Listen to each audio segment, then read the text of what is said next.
tervise ära, las arst vaatab sind üle.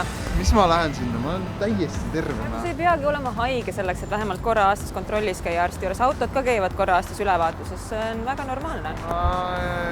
Palun mine. Muidu õhtul jalad alla massaaži ei saa. Mine.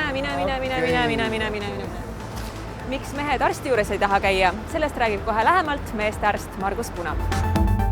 Et alustaks kultuurist, et naistel on õpetatud arsti juures käimist, oma tervise eest hoolitsemist.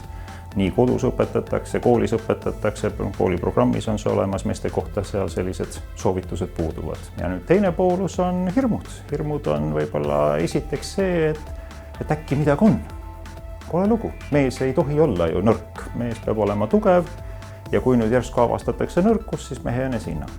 Me näeme seda, kuidas siiamaale on hirmud meestearsti juurde tulla, et äkki seal võetakse kusitis seda tohutu valusat testi. Seda on ilmselt nende isad ja võib-olla vanaisadki rääkinud, kui hirmus see on, kui arsti juurde lähed. Millised on põhilised terviseriskid, mis Eesti mehi võivad ohustada?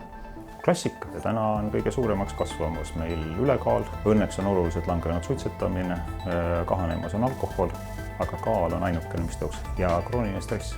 Aga kui tihti oleks tegelikult mõistlik külastada arsti? Mina soovitan esimest korda käia kuskil puberteedi lõpus, 16–20. Teine käik võiks olla mehe kehalises tipus, 35–45, kus veel tervisemuresid suuri ei ole, aga me näeme olulisemad terviseriskid ära. Ja kindlasti regulaarselt tuleb ennast kontrollima hakata vanuses 50+, seal on siis eesnäärme teema fookuses.